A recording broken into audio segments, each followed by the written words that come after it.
하나님 말씀 에스겔서 18장 19절에서 24절입니다.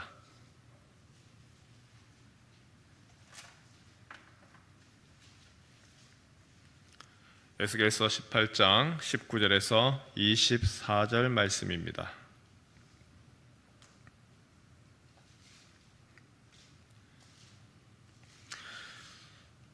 그런데 너희는 이르기를 아들이 어찌 아버지의 죄를 담당하지 아니하겠느냐 하는도다. 아들이 정의와 공의를 행하며 내 모든 율례를 지켜 행하였으면 그는 반드시 살려니와.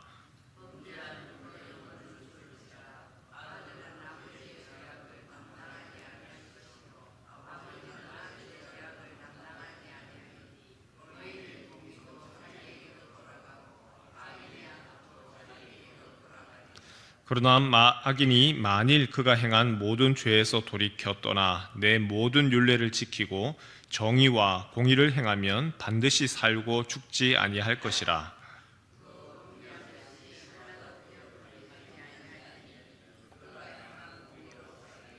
주 여호와의 말씀이니라. 내가 어찌 악인이 죽는 것을 조금인들 기뻐하랴. 그가 돌이켜 그 길에서 떠나 사는 것을 어찌 기뻐하지 아니하겠느냐. 만일 악인이 돌이켜 그 공의에서 떠나 범죄하고 악인이 행하는 모든 가증한 일대로 행하면 살겠느냐. 그가 행한 공의로운 일은 하나도 기억함이 되지 아니하리니 그가 그 범한 허물과 그 지은 죄로 죽으리라. 아멘. 이스라엘의 속담에 이런 것이 있습니다. 아버지가 신 포도주를 먹었기에 그의 아들의 이가 시다. 신 포도주를 먹은 사람은 아버지입니다. 그런데 아들의 이가 실이다는 것이죠. 말이 사실 안 되죠. 아버지가 먹었는데 어떻게 아들이 이가 실입니까? 하지만 이런 일들이 우리 주변에서도 종종 보이지요. 부모의 빚을 떠안는 겁니다. 빚이 유산이 됩니다. 우리나라에서 이런 문제를 해결을 하기 위하여서 유산 상속을 포기를 하면 빚을 없애주는 그런 제도를 마련을 했습니다. 그런데 그 외에도 이런 여러 가지 일들이 나타납니다. 오늘 에스겔서 18장에서 하나님도 말씀하시죠. 나는 아버지의 죄가 이어져서 아들이 그 죄값 받는 거 나는 원치 않는다. 잘못하기로는 아버지가 잘못을 했는데 그 아버지의 잘못을, 죄의 값을 아들이 져야 된다. 나는 그거 원치 않는다. 하나님 이야기하시는 거죠. 아버지의 죄가 아들에게 물려지지 않을 것이고 반대로 자기가 악행을 저질렀지만 회개를 하고 또 돌이키면 내가 그것을 용서를 하고 맞아주겠다. 우리 20절, 21절 말씀 같이 한번 다시 읽을까요? 시작. 범죄하는 그 영혼은 죽을지라.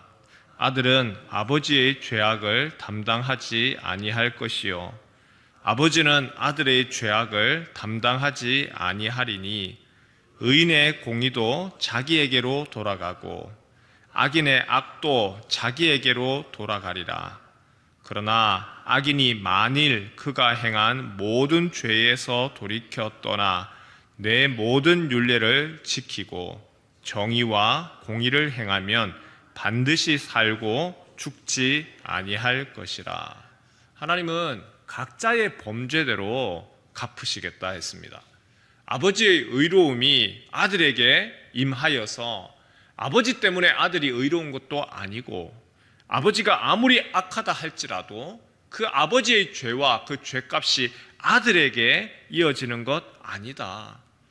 각자의 죄, 각자의 잘못을 내가 판단할 것이고 연좌제라고 하죠. 묶어서 아버지가 잘못을 해서 그 조상이 잘못을 해서 그렇게 하지 않겠다. 이것이 정의고 공평이지요. 그런데 이런 이스라엘만이 아니고 오늘 우리 가운데서도 은연중에 이런 생각들이 참 많이 있습니다. 저주 개념이지요. 아버지가 잘못해서 아들이 어려움을 당한다. 어른들께서 종종 얘기하시는 것 중에 이런 말을 합니다. 내가 죄를 많이 지어서 우리 자녀들이 어려움을 겪는 거라고. 사람의 심성의 문제인 것 같아요. 내가 참 죄를 많이 지어서 내 자식이 어려움을 겪는다, 괴로움을 받는다. 부모로서의 그 마음의 안타까움이지만 그 또한 아니라는 겁니다. 이러한 생각들이 점점 더 부풀려지니까 사람들을 위협하는 말이 나옵니다. 가게에 저주가 흐르고 있다고. 그래서 그 흐르는 저주를 끊어야 된다고. 전혀 하나님이 말씀하시는 하고 상관없음에도 불구하고 우리도 은연중에 그것을 받아들여 가지고 그렇게 생각을 하고 있다는 것이죠. 오늘 에스겔서 말씀에서 분명히 이야기를 하죠. 그런 거 없다. 아버지의 잘못으로 인하여서, 아버지의 죄악으로 인하여서 자식이 그러고 당하는 거 아니다. 저주 당하는 것도 아니다.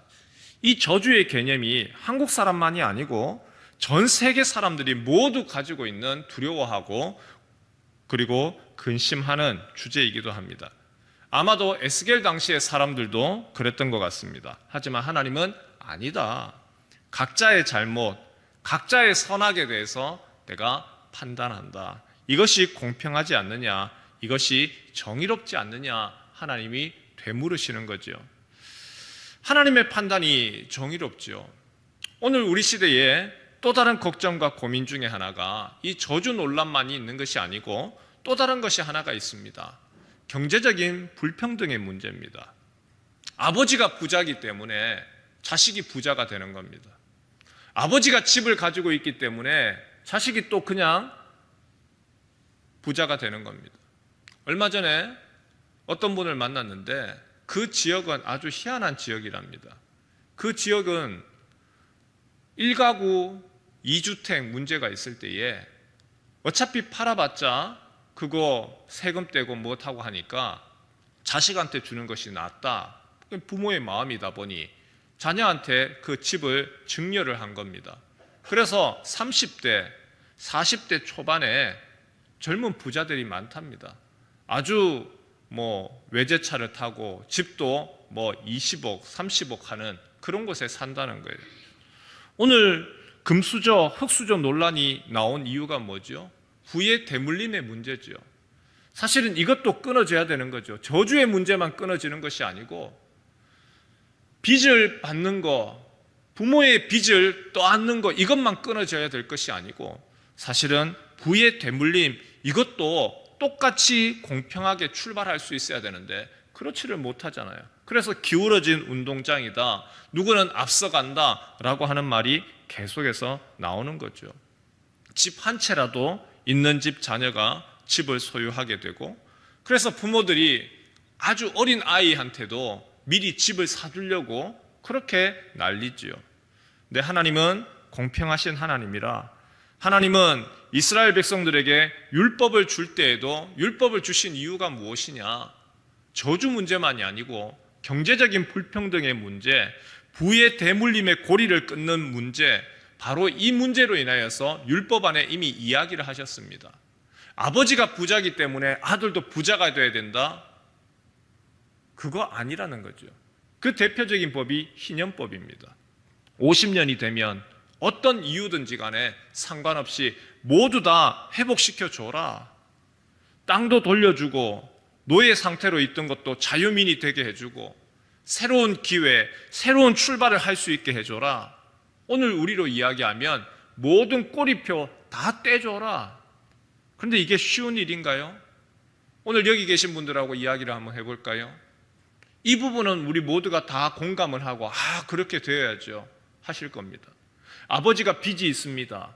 그 아버지가 돌아가실 때에 그 빚이 아들한테 물려지는 거 그건 잘못이지 않습니까? 아들이 새로운 출발을 할 수 있어야 되잖아요. 그러면 부는 어떻습니까? 아버지의 부가 아버지가 수고해서 노력해서 거두어들인 거 그게 아들한테 넘어가는 거 그건 당연한가요? 똑같은 문제죠. 사실은 동일한 문제인데 우리는 빚이 떠안는 거 이거는 안 된다고 하면서 아버지의 그 부, 그 재산이 오는 거 그거는 당연하다고 생각을 하고 있습니다. 근데 하나님은 아니다. 각자 각자의 몫이다. 부모의 빚 때문에 희망 없이 살 것이 아니라 새 출발할 수 있게 해주는 것이고, 돈이 없어서 땅을 저당 잡혀서 아무것도 못하는 것이 아니라 희년이 되어서 이제는 돌려줘라, 모두가 다 돌려줘라, 그래서 새 출발할 수 있도록 해줘라. 우리의 구원의 문제도 마찬가지죠. 각자의 문제죠. 내가 예수를 믿고 내가 하나님의 백성이 되어야지 다른 사람이 나를 도와줄 수 있는 것이 아니죠. 전도 현장에 나가보면 이런 분들을 종종 만납니다. 나는 교회 안 다니고 나는 전혀 상관없지만 내 아내가 교회 열심히 다닌다고, 형님이 장로라고, 아버지가 목사라고, 자기는 예수 믿지 않으면서, 그러면서 내 아내가, 내 와이프가 천국 갈 때 내가 치마 자락 붙들고 가면 되지 않겠느냐고 우습게로 이야기를 합니다. 하지만 그것 또한 아니죠. 각자가 행한 일에 대한 책임을 하나님이 물으신답니다. 사람이나 환경 때문에 어쩔 수 없어서 내가 잘못된 일을 했습니다, 그런 핑계도 통하지 아니하고 하나님은 각자에게 그에 대한 물음, 질문들을 행하신다는 것이죠.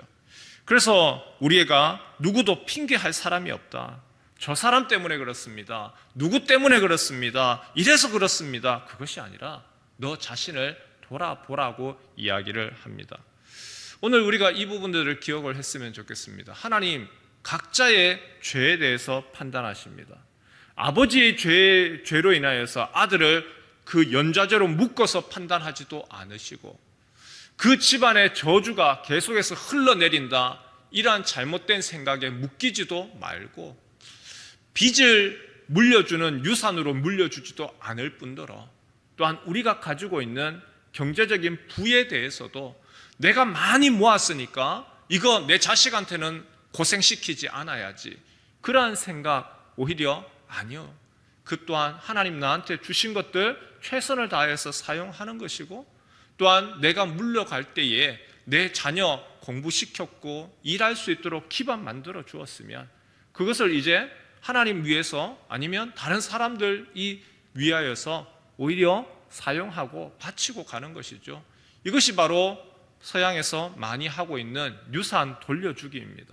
오늘 한국에서도 많은 교회들에서 이 부분들에 대해서 지금 이야기를 하고 있고, 내가 그 빚을 자녀한테만 물려주지 않는 것이 아니라 그 자녀가 그 다음에도 우뚝 쓸 수 있도록, 경제적인 불균형 심각한 문제인데 이것을 나라만 보고 해결하라고 하는 것이 아니고 바로 우리부터가 하나씩 해결하고, 하나님 우리에게 알려주신 희년법이 존재를 하는데 그 안에서 함께 이루어 나가는 겁니다.